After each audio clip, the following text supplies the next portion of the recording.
สบายดีตาสบายดีโดยไปไสอันนี้น่ะย่องหน้าพุ่นแล้วออกหน้าบ่โอ้ย่างเอาบ่ย่างเลยย่างกว่านอนฮะโธ่ย่างกับร้านน้อยออกนอนอยู่หน้าพุ่นแล้วเอานอนอยู่หน้าโดยพอยังจักลักสิไปส่งอยู่เที่ยงเจ้าเด้อโดยขี่รถน้ำค่อยนี่ได้บ่ขี่รถจักรค่อยไปเฮาเนาะเอาไปขึ้นรถไปโอ้ยพี่น้องเอ้ยอ้าวพุ่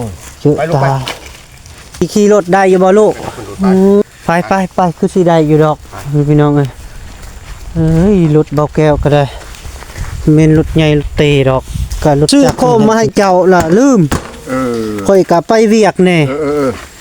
โดยได้บ่น้อยโดยได้อยู่แป๊บนึงก็สิห้อยเครื่องให้เจ้า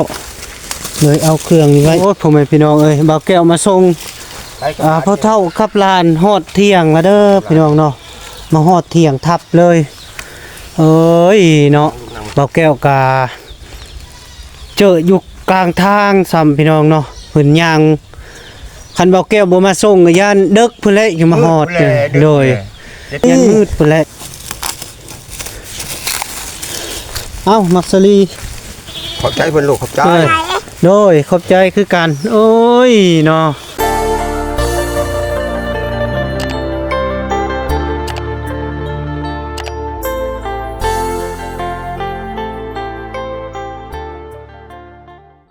สบายดีตาสบายดีโดยไปไสอันนี้น่ะย่องหน้าพุ่นแล้วออกหน้าบ่โอ้ย่างเอาบ่ย่างเลยย่างกว่านอนฮะโธ่ย่างกับร้านน้อยออกนอนอยู่หน้าพุ่นแล้วเอานอนอยู่หน้าโดยพอยังจักลักตีครับพุ่นน่ะบ่ฮอดลักดอกยังประมาณนังคดตัวนั้นก็เห็นนะเถียงคดนี่บ่ไปวิทย์คนนี้ก็เห็นอ้าวแหละบัดนี้ยังไกลเจอแล้วโอ้มานั่งคุยก่อนจักหน่อยค่อยตามหาเจ้าอยู่เฮือนบ่เห็น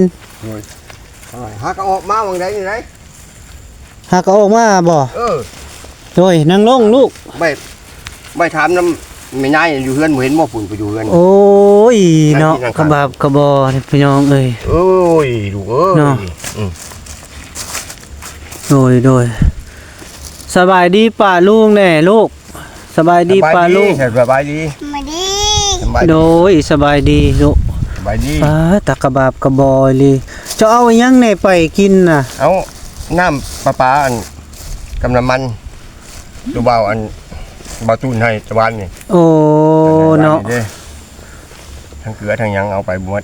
โดยถากไว้ให้ประชาชนพ่อแม่พี่น้องเอ้ยเจอพ่อเท่ากับลานเนาะย่างอยู่ข้างทางเลยเบาแก้วกะย่างโชเชมทางนี่แหละโดยต้องคุยกับหลานนี่หลานน้อยโอ้ยเนาะเฮ็ดจะได้บัดนี้นะค่อยสิไปส่งอยู่เที่ยงเจ้าเด้อโดยขี่รถน้ำค่อยนี่ได้บ่ขี่รถจักรค่อยไปเฮาเนาะได้ค่อยไปได้ดอกโดยเอาไปขึ้นรถไปโอ้ยพี่น้องเอ้ยไปลูกไปโอ้ยขี่รถได้อยู่บ่ลูกไปคือสิได้อยู่ดอกพี่น้องเอ้ยรถเบาแก้วก็ได้แม่นรถใหญ่รถเตดอกก็รถจักรนี่แหละพี่น้องเนาะค่อยว่าสิซื้อโคมมาให้เจ้าล่ะลืมค่อยก็ไปเวียกแน่โดยได้บ่น้อยโดยได้อยู่แป๊บนึงก็สิห้อยเครื่องให้เจ้าเลยเอาเครื่องนี้ไว้ทางหน้าโดยเนาะไปพ่อพี่น้องเอ้ยสิไปส่งแป๊บนึงบ่เผาขึ้นก็ได้ยันรถสิลมก่อนค่อยปิดโอ้ยพ่อแม่พี่น้องเอ้ยบ่าวแก้วมาส่งพ่อเท่าขับลานฮอดเที่ยงแล้วเด้อพี่น้องเนาะมาฮอดเที่ยงทับเลยเอ้ยเนาะบ่าวแก้วกาเจออยู่กลางทางซ้ำพี่น้องเนาะเพิ่นย่างคันเบาแก้วบ่มาส่งก็ย่านดึกพุ่นแหละอยู่มาฮอดโดยยันมืดพุ่นแหละเบาแก้วว่าสิซื้อไผโคมเนาะไผทรายแต่ว่ากะลืมเนาะพ่อแม่พี่น้องเนาะโอ้ยเนาะตากระบาบกระบอเพิ่นก็ได้ มืดแล้วพี่น้องเนาะมืดค่ำลงแรงเอ้าเครื่องเจ้า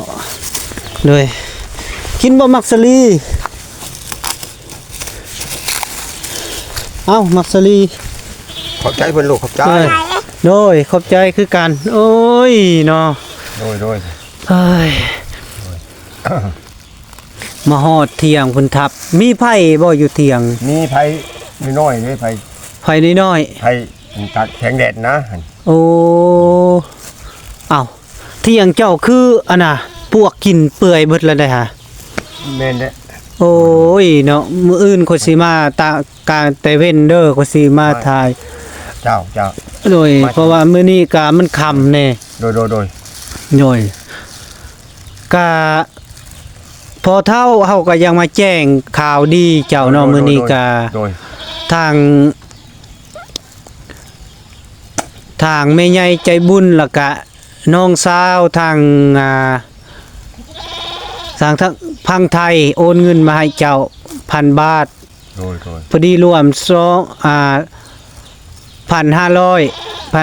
บาท โดย 500น่ะเราให้ลูก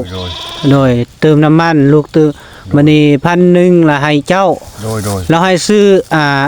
มุ้งให้เจ้า โดย มุ้งมุ้งสีบัว โดย โดยแล้วก็ซื้อเขาซื้อนมให้หลาน โดย เรือนั่นแล้วก็ค่อยสิมอบเงินให้เจ้า โดย เพิ่นบอกแบบนั้น โดย ค่อยก็สิมาแจ้งล่วงหน้าเพิ่นโอนแล้วแต่ค่อยยังบ่ทันไปเอา โดย มื้ออื่นเราค่อยไปเอาเราค่อยสิซื้อมาให้เลย โดยแล้วก็อยากแจ้งทางน้ำนี่ก็มีอยู่ โดย มีก็ยังบ่ทันได้ว่าสิเป็นเดือนนี้ก็ยังบ่ฮู้ก็ โดย บ่แม่นสิเป็นเดือนหน้าวันที่11 โดย โดยก็น้ำนี่ก็เฮาเจาะละเฮาสิบ่เฮ็ดเป็นน้ำบาดาลเฮาสิคนคั่วว่าซื้อใดเพราะว่าเปิดปิด โดย คันเป็นน้ำบาดาลนะเจ้าโยกบ่ได้ บ่ได้ โดยเจ้าพัดเฒ่าแล้ว โดยกะไผพื้นนี่กะทางแม่ฮักเพิ่นว่าสิซื้อโซลาร์เซลล์มาให้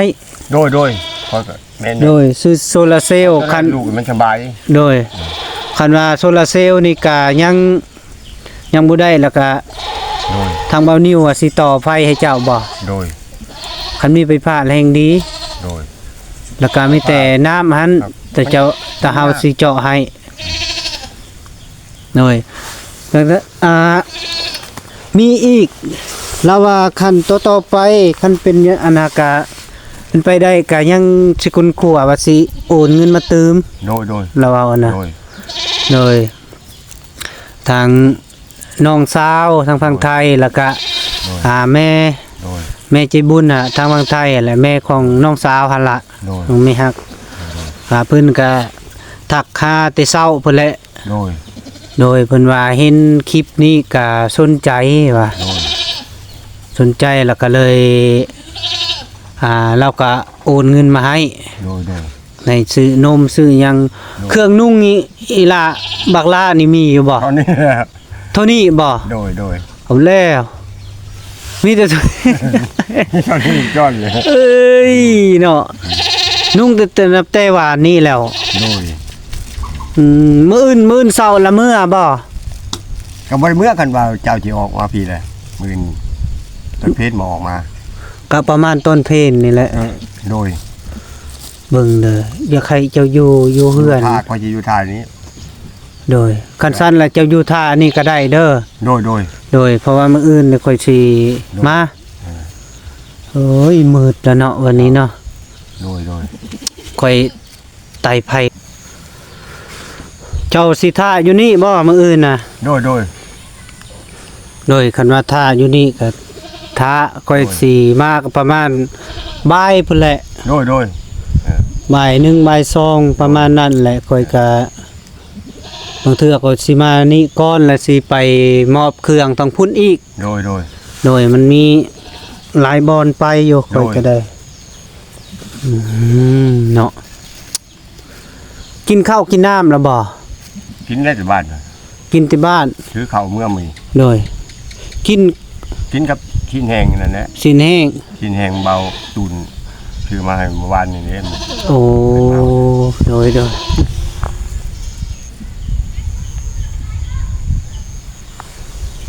มืดแล้วไปหมดพี่น้องเอ้ยมืดตื่นตาเที่ยงเราโอ้ยเนาะ ไปเมื่อไรนะเถียงกันจะมันจะล่มเมื่อไรจะมันไปเมื่อไร เลยกินแล้วแหละกินรสบักลา ลูกแค่กินแหละจะดีแค่กินอะไร พอเท่าปอกให้ลาวเนี่ย เบิ่งมาปล่อย เลยอิ่มอยู่แล้วกินเบิดนี่นะ โอ้ย กินเบิดนี่ก็อิ่มทับเลยแหละ เออ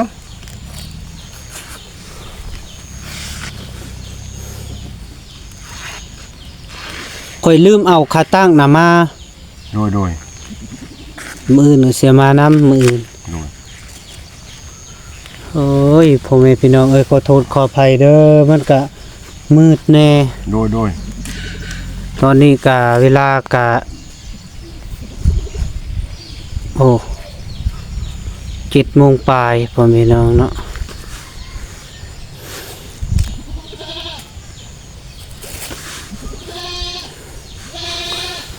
สงลานกับตาเพิ่นก็ ปิดกินนะปิดกินเด้อปิดกินรถ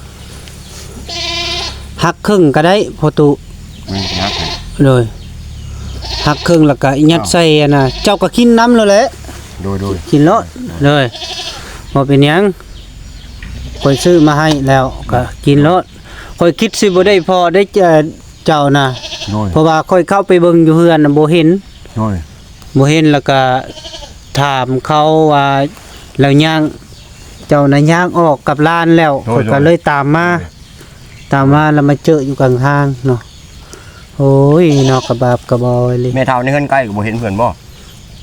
บ่ เพิ่นใกล้ๆนะ โดยบ่เห็นเราได้ เพิ่นนอนเพิ่นบ่สบายนะกะ อืม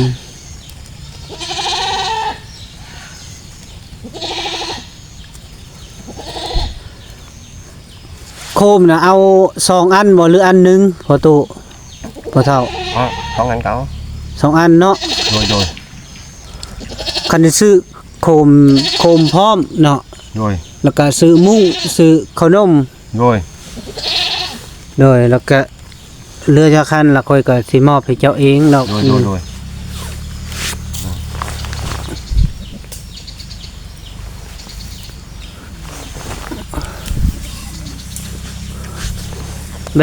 แม่เจ้าบ่ บ่เลยบ่มีหยังได้พอนะนี่ไปจอมโยนี่ โดย กับบ่ไข่มันยังเลยรับเลี้ยงเป็นน้องชายนี่ครับ เป็นน้องชายบ่ รับเลี้ยงเป็นน้องชายบ่มันได้ลูกได้เต้า โดย เพิ่น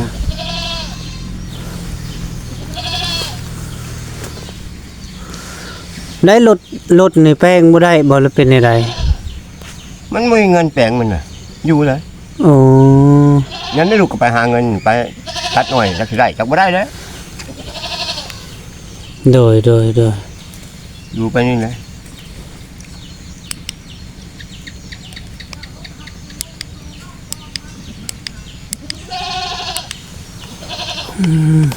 กินโอ้ยเนาะ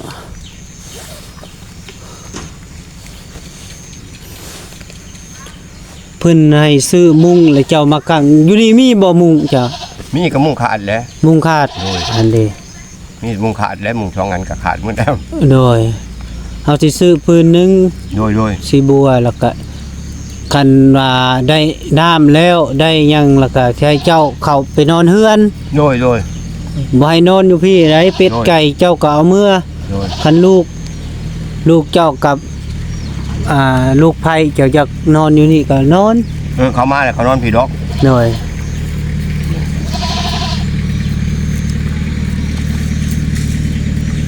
เจ้ากับหลานเนี่ยอยู่เฮือน โดย หน่อย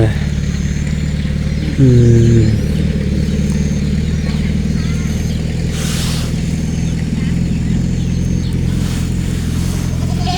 เช้านี้เจ้าเมื่อเฮือน โดย ย่างเมื่อย่าง เมื่อนี่แหละ เอ้ย ย่างตอกแกงเช้าแล้วใกล้เพน ไก่เพนบ่จึงฮอด ใกล้เพนอยู่แล้วหอนด้วยเช้ามื้อน้ำ ต้องต่อยอะนะ โดย เทเนลานก็ยังย่างหั่นอยู่ โดย เคยย่างเลย โดย แซ่บบ่ลูก ด้วยอ่ะด้วยผม โอ้ยยาเพิ่นแล้ว บอกไปเลยด้วยมันถามแกบอก แต่ น่าจะดี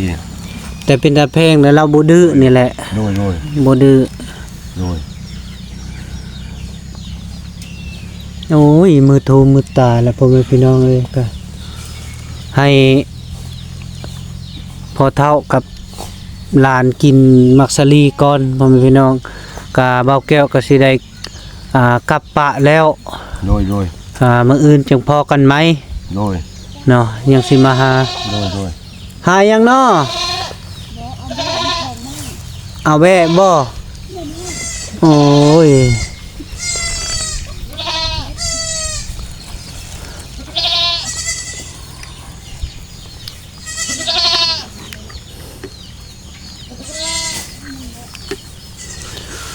พอเท่าเจ้าบ่ต้องลงเสเด้อบัดนี้เด้อ ด้วย อยู่เฮือนนั่นแหละ ด้วย โดยมีหยังก็กินน้ำลูกน้ำหลานนั่นแหละ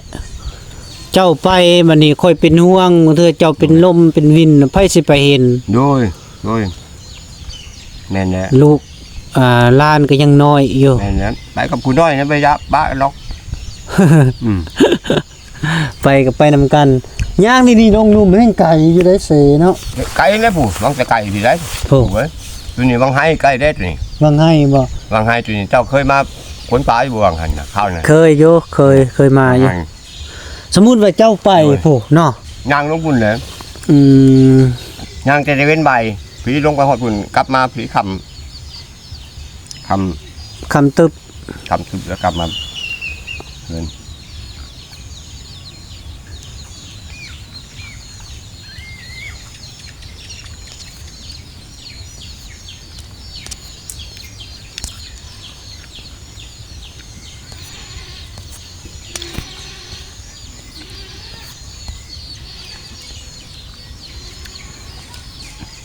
กินอยู่กินแซ่บบ่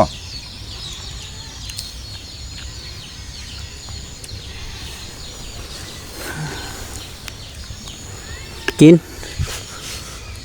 เอาให้บ่ลูก ทั้งเงินถาม ให้บ่ บ่ คือน้ำตาไหล ด้วยไปมาไม่เหลือช่วยหน้าแต่ก็ไม่ขาดทุนกินหนูไม่อยากบ่กินน่ะ กินลูกกิน ซื้อมาให้กินหนู เอ้ย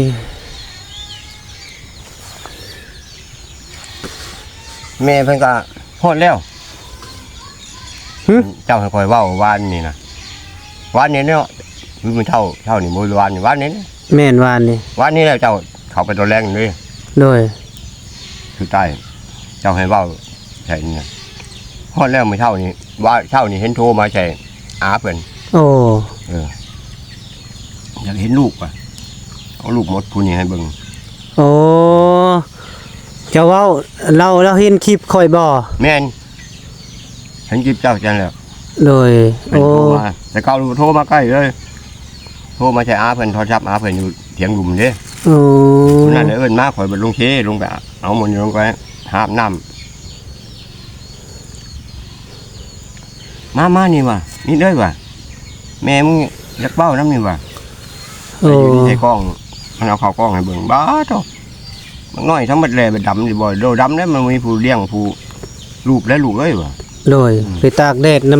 ำพอเท่าก็แบบนี้แหละ ตากแดดไปตากแดดมาอยู่มีผู้ครัวได้ลูกเอ้ย ในไหนเราอันน่ะเราเอาผัวละบ่ไปอยู่ โอ้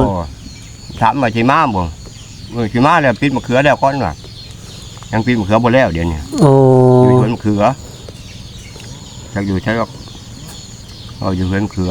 โดย เขาไปถามมาเรื่องว่าเอาผัวอันยังไงสิบ่ได้เอาหรอก อืม ด้วยเห็นไหมมาลูกมานั่งพี่มันนี่ โอ้ยมาลูกมา มานี่อ้าย อายบ่นี่ อ้าย โอ้โดยนั่งลงลูก นั่งลง โดยโอ้ยเนาะสบายดี ให้อ้ายนะ สบายดีปลาลุงสบายดีปลาลุงนะลูก สบายดีสบายดีเพื่อนสบายดีเพื่อนก่อน โอ้ยเนาะ สบายดีจ้ะ โอ้ยอย่าเพิ่นแล้วเอากินลูกกิน กินปอกกินบ่ เอาตัวนั้นก็ได้ กินนี่กินหน่อย โอ้ สบายดีเพิ่นเด้อโดยเพิ่นเด้อโดยเพิ่น เจ้าย่างมาแต่ไสลูก ได้เสียงลุม น่ะมาเทียงลุม อยู่เทียงลุ่มบ่เจ้านอนเทียงลุ่มบ่ โดยอ่ะ โอ้ นอนน้ำยาใช่น้ำยาปู น้ำปูคน อันนี้เพิ่นนอนอยู่น้ำยาเพิ่น โดยอืม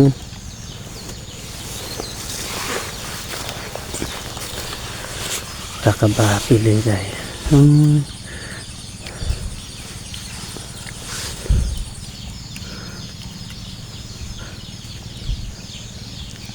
กินเอาลูกปิดกิน ลงน้ำมาเลยค่ะ อันน้ำมาใช้ ขึ้นไปตักน้ำแล้วบัด เออ ขึ้นมาแล้วบัด อืม มาแล้วขึ้นลุมผู้ ลงดอกลูกเลย